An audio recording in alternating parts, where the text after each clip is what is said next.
আজকে আমাদের শতকরা 99.99টা লোক ব্যক্তি এবং বস্তুর উপরে ভরসা করি। আমরা এখন কার উপর ভরসা করি? ব্যক্তি এবং বস্তুর উপর ভরসা করি। বিপদে পড়ার সাথে সাথে মামুরে টেলিফোন দেই, কয় না? সমস্যা তৈরি হতেই, ভাতিজা তুই কই আছস, ভাতিজা তুই কই আছস। আমরা এখন কারে ফোন দেই?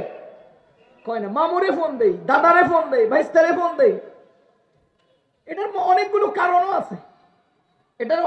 কারণও আছে, আমি একটা কারণ বলি। গত বছর সিলেটের মাহফিলে যাব, ব্রাহ্মণবাড়িয়ার আগে আমাদের গাড়ি মোটামুটি চলতেছে, যেটা হাই রোডের হাই স্পিড না। বাংলাদেশের হয়তো নতুন কানুন হয়েছে 80 অথবা 80-র উপরে চালাইতে পারবা না। গাড়ি ঘটনার চক্রে আমি নিজে চালাচ্ছিলাম, পুলিশে আমাদেরকে হাই স্পিডে গাড়ি চলতেছে বলে থামাইলো। থেমে আমি ড্রাইভার সাহেবকে পাঠাইলাম, বললাম যে আপনি গিয়ে বলেন যে হুজুরের জোহরের পরে একটা প্রোগ্রাম আছে সিলেট, ধরার জন্য একটু জলদি যাচ্ছে। পুলিশ ভাইয়েরা আমাদেরকে আর যেতেই দিল না, আটকে আরেকটু দীর্ঘ সময় রিকোয়েস্ট করলাম, মানলো না। কিছুক্ষণের মধ্যে আরো একটা গাড়ি আমার দৃষ্টিতে আরো জোরে চলে আসছে, তাকেও থামাইল। তিনি নামিয়া বললেন যে স্যার, আমি বাংলাদেশ, নাম বললাম না দলের, একজন দায়িত্বশীল, বুঝতেছেন না আপনারা? আমি বাংলাদেশ, নাম বললাম না দলের, একজন অমুক।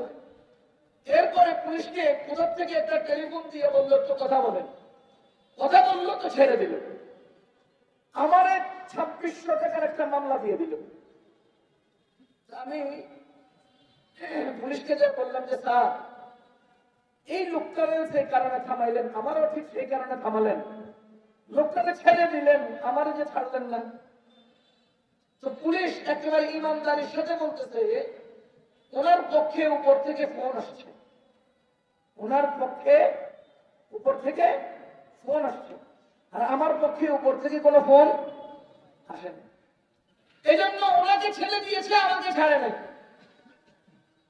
আমি পরে 2600 টাকা ওনার হাতে দিলাম, দিয়ে বললাম যে স্যার, ওনাদের তো উপর আছে, উপর থেকে আমাদের কাছে ফোন আসছে, আমাদের তো উপর নাই, এই জন্য আমরা আরো উপরে টেলিফোন করে আপনার বিরুদ্ধে অভিযোগ করে গেলাম।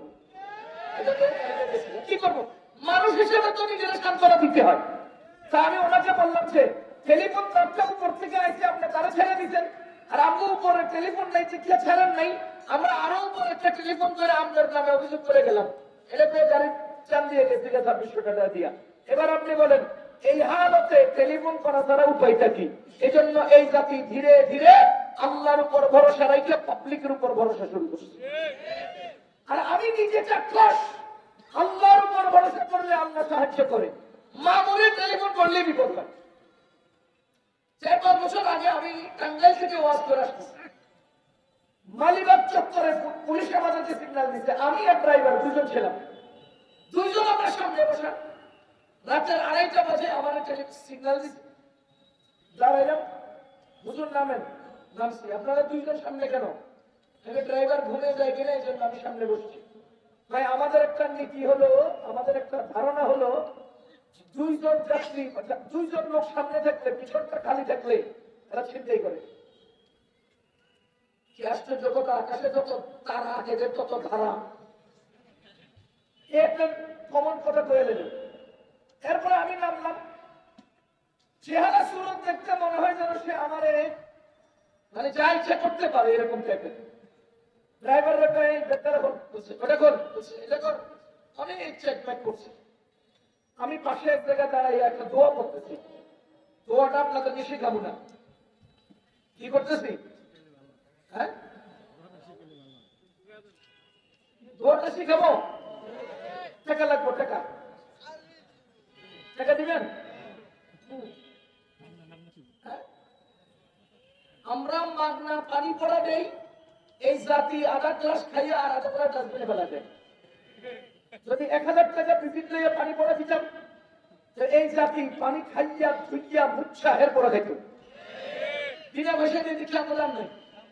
আমি এক দোস্তকে একটা দোয়া দিচ্ছি, খেয়াল করেন, টাকা চাইছি কেন? পরে আমি নিজে আরবিতে দোয়া লিখে বাংলায় অনুবাদ, বাংলায় উচ্চারণ লিখেছি। দিয়া বললাম যে এই দোয়াটা পড়তে থাকবেন, যতবার পড়বেন ঠিক নেই, যতবার মন চায় পড়বেন। আল্লাহ সাক্ষী, সে কয়েকদিন পরে এসে আমার একটা হুজুর আপনার দোয়াটা কামে লাগছে। আমি তো কেমন কামে লাগছে, হেরা এখন এমন এক ব্যস্ততার মধ্যে চড়াইছে, আমার নিয়ে এগুলো চিন্তা করার সময় নেই, আমি এবার নিরাপদ। পরে আমি বললাম যে কাগজটা কি করতেন, এটা আমি লেখা দিচ্ছি, হারাই ফেলছি। কি করছেন? হারাই ফেলছি। জিজ্ঞেস করলাম আপনি দোয়াটা মুখস্থ করছেন?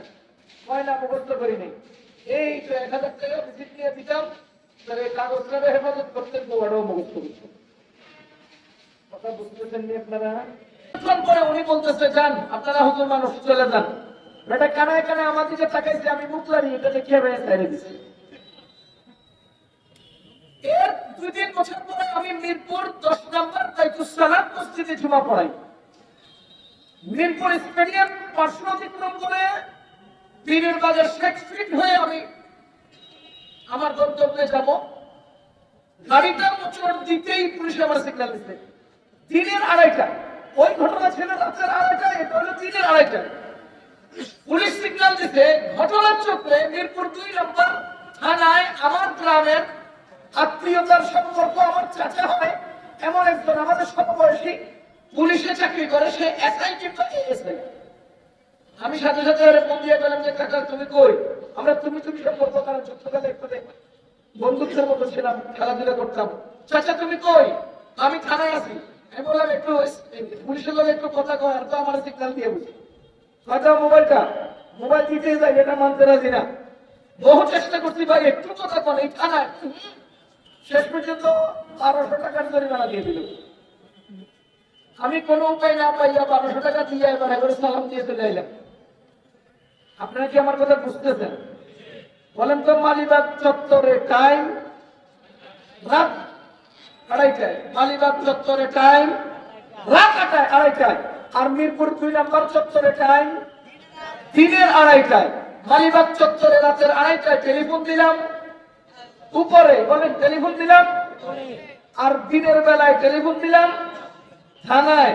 মামুকে টেলিফোন করছি আর 1200 জরিমানা দিছি, উপরে টেলিফোন করছি আর কামরা হুজুর মানুষ জানগা। ও মুসলমান, যোগাযোগ যদি উপরে হয়, ওয়া আলা রাব্বিহিম ইয়াতাওয়াক্কালুন, আমাদের তাওয়াক্কুল যদি আল্লাহর উপর হয়, প্রতিটি ঘাটিতে ঘাটিতে আল্লাহ আমাদের হেফাজত করবে।